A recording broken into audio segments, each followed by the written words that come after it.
Kalau lu ngeklik video ini, kemungkinan besar lu pengen belajar programming, tapi masih nggak tahu metode belajar yang tepat buat lu tuh kayak gimana. Tenang aja karena di video kali ini gue akan coba bahas tentang 3 cara belajar programming paling umum, mulai dari otodidak, kuliah, atau bootcamp. Oke guys, kembali lagi bersama gue Theo di channel Void FNC, dan selamat datang ke video pertama dari seri yang gue mau coba mulai. Gue kasih nama ngebacot, tapi cotnya diganti dengan CODE, code gitu.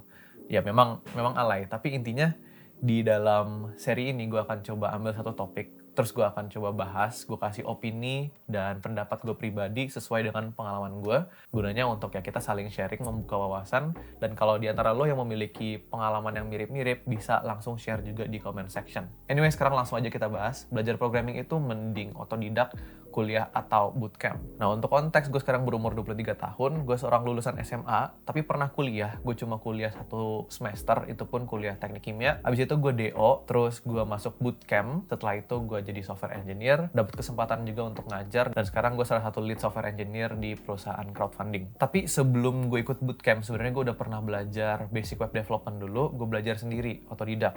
Which brings us ke topik yang pertama, yaitu belajar via otodidak. Belajar otodidak tuh sebenarnya asik, karena lo pada dasarnya pegang kendali atas semua proses pembelajaran lo. Mulai dari lokasi, waktu ya yang paling penting, dan bahkan materinya. Materinya itu lo bisa dapetin secara gratis ya di internet, udah tersedia semua. Dan kalaupun lo bingung mau mulai dari mana, tenang aja karena di internet juga udah ada roadmap dibikin orang-orang, kayak panduan belajar jadi web developer tuh mulainya dari mana. Itu semua udah tersedia di internet, completely free. Yang lo butuhkan cuma ya palingan kuota internet sama device lo sendiri. Nah, jadi kalau lo orang yang sedikit waktunya, terus punya jadwal yang unpredictable, mungkin ini adalah metode belajar yang gue paling saranin ke lo, karena lo yang pegang kendali atas semua proses pembelajaran lo. Nah, tapi fleksibilitas ini yang justru kadang-kadang bikin orang jatuh. Jadi karena pada dasarnya lo yang atur semua waktunya, materinya kapan aja, bisa selalu diakses, lo bisa jadi punya mindset kayak, Nggak usah sekarang lah, masih bisa besok. Lagian kalau gua nggak belajar sekarang nggak ada yang bakal omelin. ya kecuali lo diomelin mak lo ya, itu beda cerita. Tapi intinya ini adalah sesuatu yang sering dialamin sama orang-orang, dan gue juga alamin pada saat itu. Jadi menurut gue, kalau lo mau belajar via otodidak, lo harus memiliki disiplin yang sangat kuat. Nah, trik yang waktu itu gue pakai adalah, gue coba tentuin kayak schedule sendiri, schedule pribadi. Kayak jam berapa harus gue mulai belajar, sampai jam berapa, dan materi apa yang harus gue pelajarin pada saat itu. Abis itu gue juga ngeset goals dan target. Pada bulan apa nanti gue harus bisa menguasai materi ini gitu. Nah, selain lu punya kayak schedule yang lebih teratur, lu juga ketika nge-achieve sebuah target, lu jadi punya rasa lebih bangga dan memotivasi lu untuk belajar lebih lagi. Selain itu, inget juga ketika lu belajar otodidak, lu pada dasarnya itu solo, lu push rank-nya itu solo. Lu nggak punya squad sama sekali, nggak ada orang satupun yang bertanggung jawab untuk ngebantu lo, untuk nge-guide lo, ataupun sharing tentang experience dia di dunia perkodingan.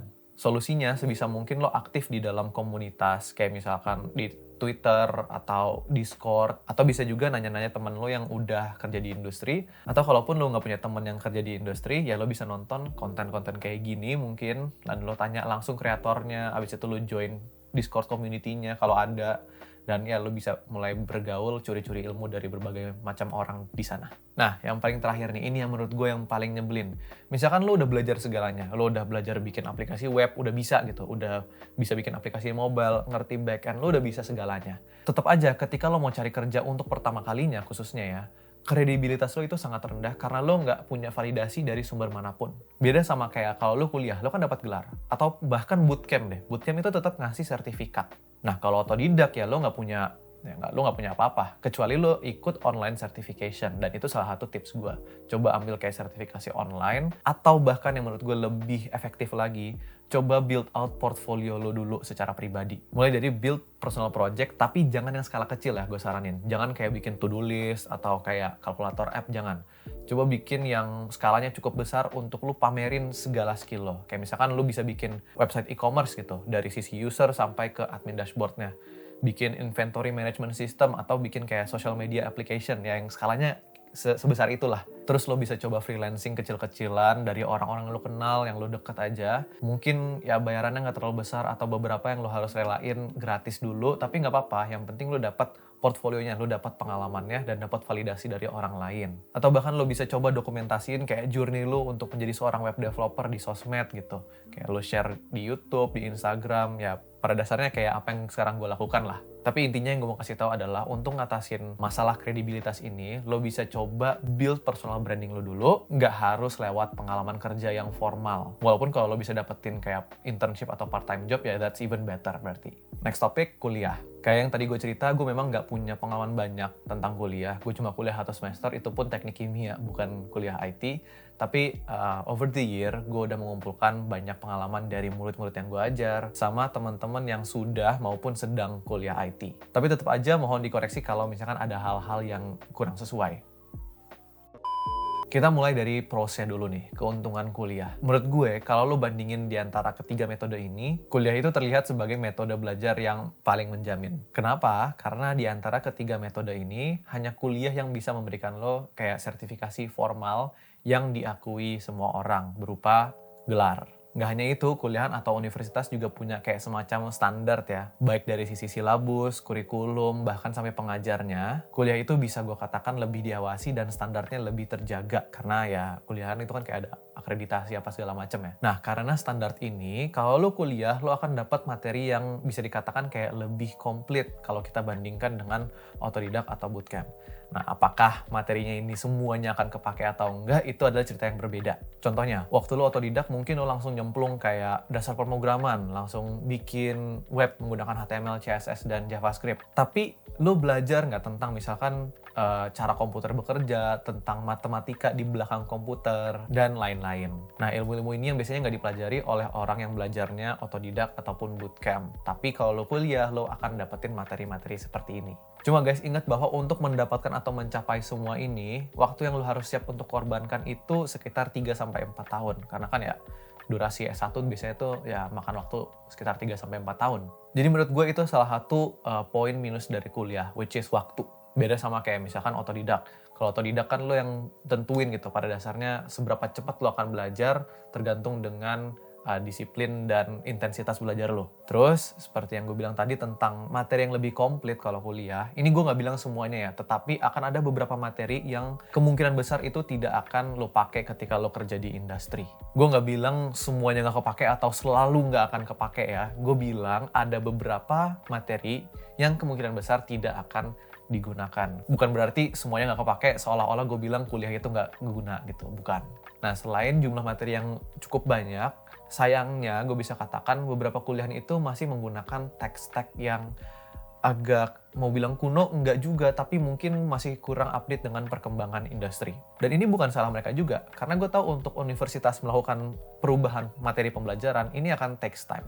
Melewati birokrasi yang panjang, dan khususnya lo harus training lagi pengajar lo untuk menguasai materi yang akan disampaikan. Dan itu kan takes time dan ribet gitu untuk dilakukan. Oh iya, sorry, ada satu poin yang sebenarnya gue kelupaan, yaitu ini keunikan dari kuliahan dibandingin dengan otodidak ataupun bootcamp, yaitu experience selama kuliah. Ingat bahwa ketika kuliah, ini lo nggak akan selalu kayak belajar nugas gitu doang. Ketika lo kuliah, lo juga dapat kesempatan untuk mengikuti berbagai macam kegiatan. Seminar, organisasi, komunitas. Mungkin ini bisa jadi suatu keunikan atau nilai plus. Bahkan kayak sampai sekarang gue juga suka ngiri gitu ngelihat teman-teman gue yang kuliah ikut banyak kegiatan dan ya dari sisi sosialnya lah intinya. Terus lewat activities ini lo juga bisa curi ilmu dari orang-orang, networking, dan dapat pengalaman-pengalaman yang ya honestly lo nggak akan dapetin ketika lo otodidak ataupun bootcamp. Jadi ya mungkin kalau lo tipe orang yang suka kegiatan seperti ini mungkin bisa jadi ya bahan konsiderasi. Sama ya gelarnya ya, kalau misalkan lo punya mertua yang minta gelar ya udah berarti lo mau nggak mau harus kuliah.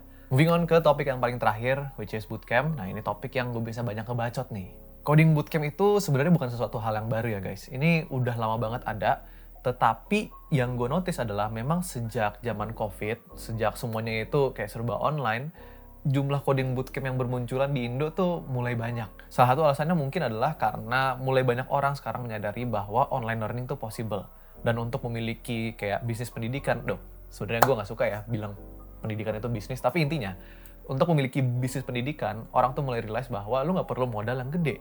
Lu cuma butuh subscription ke Zoom atau Google Meet sama pengajarnya aja, udah selesai. Nah, karena itu mulai deh muncul kelas-kelas online untuk belajar coding. Bootcamp sendiri biasanya tuh nggak akan banyak waktu sama kayak kuliah.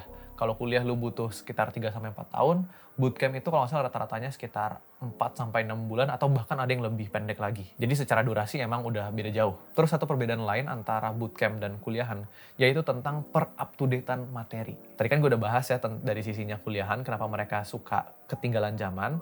Nah, karena bootcamp ini pada dasarnya adalah bukan bentuk dari formal education, jadi mereka punya kebebasan untuk yang ngeset silabus, kurikulum, dan materi apa aja yang harus diajarin di bootcamp tersebut. Alhasil, bootcamp itu biasanya lebih cepat adaptasi menggunakan tools dan tech-stack yang sedang hot di industri. Selain itu, pengajar di bootcamp itu juga agak beda dengan kuliahan. Kalau di kuliahan lu punya seorang akademisi kayak dosen, kalau di bootcamp itu biasanya ya praktisi-praktisi. Nah, mereka ini biasanya adalah orang yang benar-benar pernah terjun ke industri atau bahkan sekarang sedang kerja di industri terus ngajarnya part-time. Nah, dengan itu mereka juga bisa nge-share gitu experience mereka yang kayak yang sedang terjadi di industri sekarang itu seperti apa. By the way, ini gue sama sekali nggak mendiskreditkan dosen ya. Cita-cita gue tuh juga jadi dosen. Tapi yang gue mau kasih tahu adalah seorang edukator dan seorang practitioner itu dua hal yang berbeda. Lo bisa aja jago banget, tapi nggak bisa ngajarin orang. Atau lo bisa ya biasa-biasa aja, tetapi sekali lo jelasin sebuah konsep ke seseorang, dia langsung ngerti.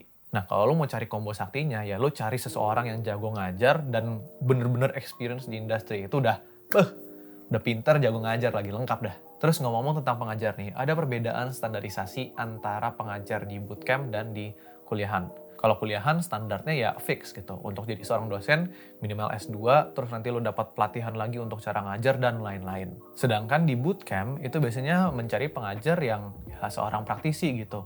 Pernah kerja di mana, kerjaannya bikin apa aja, terus ngerti atau enggak dengan ya materi yang mau diajarkan di bootcamp tersebut. Guys, gue harus kasih tahu juga ada beberapa bootcamp yang pilih pengajarnya itu nggak ketat, rada asal-asalan. Yang penting pengajarnya portfolionya bagus, kerjaannya keren gitu. Tapi ngajarnya mungkin nggak oke. Ada juga beberapa bootcamp yang sangat mentingin kualitas dari penyampaian materi dari pengajarnya. Pengajarnya yang penting ya menguasai materi dan cara ngebawa suasananya oke, ya udah dia jadi pengajar di situ. Jadi maksud gue adalah coba berhati-hati ketika lo milih bootcamp. Kayak pastiin lihat dari reviewnya, lihat dari siapa aja pengajarnya, ada nggak testimoni segala macam. Nah itu lo harus benar-benar hati-hati gitu karena memang standarnya tuh beda-beda. Nah ini juga berlaku ke standar materi yang diajarin. Kalau lo di kuliahan, lo itu punya standarnya kayak di setiap kuliahan tuh harus ngajarin materi apa aja. Kalau bootcamp enggak, bebas sesuai judgement dari bootcamp tersebut aja. Terus satu faktor lain yang biasanya bikin bootcamp itu kurang diminati oleh orang-orang, yaitu faktor harga. Harganya biasanya tuh mahal bingits. Kalau soal bootcamp guys, trust me, walaupun gue terlihat bias karena gue berasal dari bootcamp, tapi percayalah ketika gue bilang, most of the time, ada harga, ada kualitas. Ini nanti menarik juga nih kalau gue bikin video tips milih bootcamp kali ya. Tapi anyways, lanjut dulu. Banyak orang yang suka mikir bahwa bootcamp itu kayak jalan pintas dari kuliah. Kayak, ngapain gue kuliah 4 tahun? Mendingan gue masuk bootcamp. Cuma 6 bulan, abis itu gue kerja. Tahan dulu bos. Lo harus tahu bahwa proses pembelajaran di dalam bootcamp itu sangat intens. Kita pakai logika aja ya. Kuliah itu 4 tahun, bootcamp 6 bulan. Yang artinya kurang lebih materi yang lo harus pelajari 4 tahun itu dikompres menjadi 6 bulan. Jadi ya bayangin aja seberapa padat atau intens pembelajarannya di bootcamp. Itu agak lebay sih, tapi ya kurang lebih gambarannya seperti itulah. Last but not least, sayangnya bootcamp itu tidak memberikan gelar. Gue tahu ini deal breaker banget untuk banyak orang, khususnya bagi mereka yang misalkan memang pengen punya gelar atau tuntutan dari orang tua. Apalagi mertua bah. Kalau masalah gelar, sertifikat kelulusan dari bootcamp itu pasti nggak mungkin bisa gantiin. Tapi sekarang ini ada kok beberapa bootcamp yang udah trusted oleh berbagai company. Jadi istilahnya kayak kalau lo lulus dari bootcamp ini, company itu bisa berasumsi bahwa lo udah siap kerja. Gue nggak akan spill dulu apa aja bootcampnya karena gue nggak disponsor dan gue takut nyebut merek. Udah guys, itu aja yang gue bisa share untuk perbandingannya. Semoga bisa jadi referensi untuk ya nentuin lo mau masuk kuliahan, bootcamp atau otodidak aja. Tapi apapun metode yang lo pilih, komitmen, disiplin, hard work, itu yang akan membuat lo sukses, bukan metode belajarnya. Kalau lo ngerasa video ini useful buat lo, jangan lupa like dan subscribe untuk lebih banyak konten seperti ini. Share di comment section juga kalau lo memiliki opini atau pengalaman yang lo ingin bagikan. Dan follow juga sosmed gue untuk lebih banyak konten dan updates. Thank you guys for watching, see you in the next video. Bye-bye.